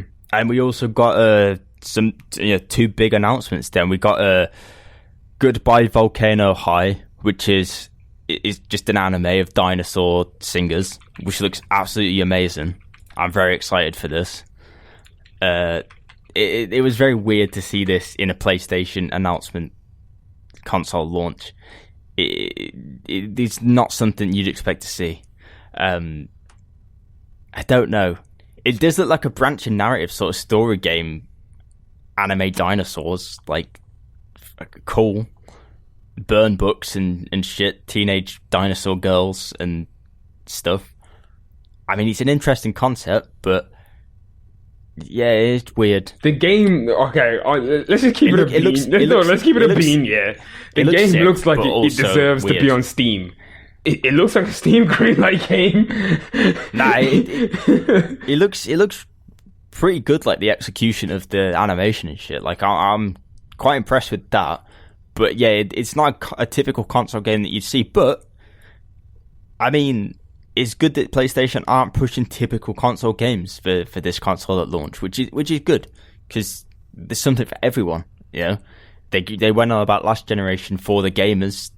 I mean, technically, yeah, they are for the gamers. They're pushing every single type of game you can think of. So it's interesting. We'll have to wait and see.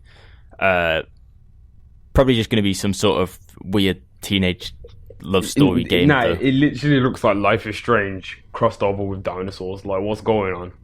And I'm down for that. I didn't see this shit before. I don't remember seeing this trailer.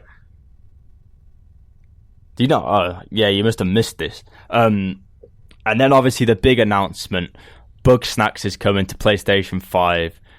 This game looked insanely good. Yo, obviously I'm joking there. Although the theme song is very catchy, must say. Bug Snacks. No, I'm sorry. Like, that was also really weird because, like, it's a narrative-driven adventure game where you have to basically investigate the island. Like, no one asked for this shit. Like, I mean, it's made by the creators of Octodad, and that obviously was just it's just a dumb, stupid game that was fun. It's fucking stupid, isn't it? Like, yeah, I don't know, man. I don't know. It was cool, and Bugsnax' #1 fan just has to sing the theme tune as well. It's Bugsnax. So yeah, it's very good. Like, I'm interested little game. I can't believe we're actually virtually towards the end of the show. What we were spoken about is like PlayStation 5, and now we're talking shit about Bugsnax. Oh my god, yo, we've got a few more minutes. Shall we even go over TV and that, or shall we just keep that for another time? No, there's two big announcements that we haven't spoke about. There's Project Athia, which was absolutely sick. Like, this game looked, it was designed exclusively for PS5 by Square, but it is coming to PC. But it did look insanely good. It was also very similar to the Unreal Engine 5 demo that we saw. Oh my gosh, thank you. You actually said that, because I thought the same thing. When I was watching it, I was like, this really looks familiar. I was like, this can't be the Unreal game, because they said it wasn't a real game. Like, makes me feel like they just took some of them concepts and just turned it into a new game. And Square was like, let's just call it a day. It's very possible. But I mean, like, some of it didn't look that amazing. It looked good, but it didn't look that amazing. But it's like the character design of some of the enemies and stuff in this, like, and the sort of abilities that we see in the gameplay mechanics, and the running between stuff like the parkour, it just looked like a very interesting concept, a very interesting game. And Square are obviously known for doing experimental stuff like this all the time, but that dragon looked sick. Like, that's probably one of the best dragons I've ever seen in a gameplay trailer. Just the whole game, like the world, everything. If it's gonna be like how they showed it, it's gonna be sick. Like, even like the abilities, the powers, like, let alone that dragon at the end. Like, it's hard. And they say, they claim it's captured on the PlayStation 5, innit? So yeah, I fully believe it is. Yeah, and then the final thing was Village. Well, was announced as Village. Resident Evil 8. This game looked very, very, very interesting to me. I got very interested in Resident Evil. Yo, it was like Resident Evil was like, okay, we're actually just totally gonna like just get rid of zombies. It's people. People are the plague. and werewolves and werewolves. Shit. Yeah, out of nowhere, like werewolves. I don't know if we've had a werewolf in a Resident Evil game before, but that was interesting. And Chris Redfield's back, the GOAT himself, and just shoot somebody out of nowhere. Like, I don't know what's going on, but if Chris Redfield's back, that means anybody could be getting brought back in this next Resident Evil game. So, yeah, it's sort of, it's very similar to Resident Evil 4, isn't it? Like, it's set in Europe. This looks like a very Transylvania-like town. Yeah, don't you think it looks like village? Do you think it looks really misty and like a lot less like, you remember like Resident Evil 7 was a lot more kind of like dark and kind of like, I don't know, candlelight kind of looking. Yeah, that was more like that. inside a house horror game that we sort of seen a lot of, and it was cool. But this is like typical. If you go to like supernatural horror, like this is probably what you think of most of the time from like anything you've seen media wise, like Transylvania type shit. This is it. Like I'm down for it. I think it's an interesting concept people haven't covered too much in video games, and Resident Evil's probably the best place to start, especially considering, like you just said, the character of Chris coming back and the storyline that this could take as well. Like, it opens up a lot of possibilities for a good story and a good game. Yeah, like I do like how they've tackled the Resident Evil series so far. They've really revived it, and they've been doing a good job so far. The developer said that since the pandemic actually happened, he will be taking a different approach on Resident Evil games going forward. So this is probably how we've seen maybe a different kind of style. But I know this game was probably in development way before everything, ensued. So, yeah, it just kind of looks like he kind of skipped it over because it doesn't really seem to be focusing on any kind of plague or mass pandemic in this Resident Evil.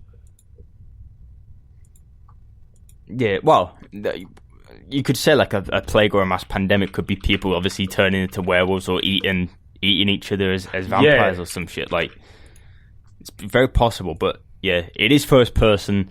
It looks very similar to Resident Evil 7 gameplay mechanic wise, but there's a lot of interesting, unique things that we're seeing from this, which is really good. Yeah, it's going to be cross generation. Why am I seeing that like Resident Evil 8 actually might be also an exclusive for the PlayStation 5 as well? That's going to be major if that's the case. I'm not entirely sure on that, but it definitely is coming to PlayStation 5, and it's exciting. It's exciting to see. It is coming to Xbox Series X and Steam as well, though.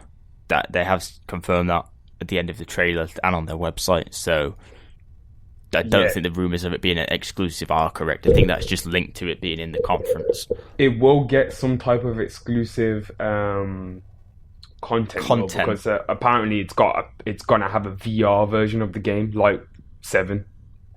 Yeah, and that's definitely why I think they're going ahead with this first person route still. But this game in VR would be very scary. Yeah. No, thank you. I've tried to play Resident Evil 7 in PSVR and I couldn't do it. It was too scary. It was just, I couldn't handle it. My heart couldn't handle it. That was really the rundown of everything. Like, we are really, really, really towards like quite the end. Do you want to get anything out before we go in anything? Should we even go into music or anything, or do you want to just keep going with games? There's nothing else that we can cover. Like we've covered the PS5 launch event, and that took us 2 hours, and that's just what it is. Like we probably wouldn't normally talk about this stuff this much, but this is a console launch event. This is something we haven't really covered before, so it's something different. And there was a lot of stuff that we needed to get through, needed to speak about in detail, and yeah, we have done that. So I know. I think that's mainly all the stuff that we can cover this I think week. I want to say, like, I didn't even think that we could be able to get so much information out of the launch event, but I think maybe going forward, we might as well just call this the PlayStation 5 episode because that's all we really talked about. And we've got a bunch of other like topics and notes that we can have massive conversations about. Like, there was really, really massive things that happened over the last couple of weeks. AT&T selling, mixers shutting down. So we'll get to all of those things definitely in the next show. That's about it really. As I said before, Black Lives Matters, keep going and donating, signing petitions, Black women matter, trans lives matter, black trans lives matter. Like, there's a lot of things that are going out there, a lot of nasty stuff are going out there as well. And I know the protests are starting to waver, and I know a lot of people are starting to forget it, but we need to still also keep focused and, keep fighting for, equality for everyone, so everyone can have, a good time in the world. And I know the lockdown is still going, but guess what, everyone? There is still a pandemic out there. So just don't forget about that too. I think that's about it, man. As I said, stay safe, everyone. Stay positive. Show love to people. There's too much negativity going on right now. Like, people need to... A little bit of positive news that's just come in as well. Ghost of Tsushima has gone gold, so it will be reaching its July release date. Oh, great news. July. When's that coming out, Tom? When's Ghost of Tsushima coming out? Don't know, July. Is it just July? Like, we've not got a release date, or... No, it does have a release date. I can't bother to find it right now because there's limited time. So, yeah. Ghost of Tsushima, it's gone gold. It's coming. Oh, July 17th. So, soon. Very, very soon. But not and really Last of Us soon. Part 2 just came out as well, so... Oh, yeah, to rave reviews.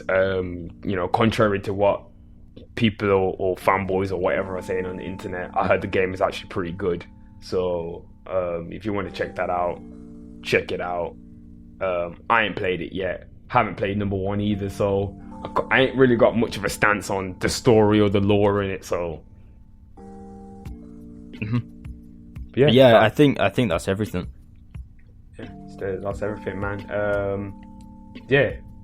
As I said before, everyone stay safe, stay positive, and thank you for listening. As always, shouts out to Dash, and we're on all of our platforms as well. You can find us basically anywhere. Check out the playlist. We've still got our 50 songs on there that were created that predominantly shine a light on black artists from all generations. That's about it, really. Tom, you got anything else to say? Netflix is making Chicken Run 2 happen. News just in. See you next Oh week. shit, yeah. Aardvark just announced 20-year anniversary of Chicken Run. We're getting Chicken Run 2. Shouts out to Wallace and Gromit one time.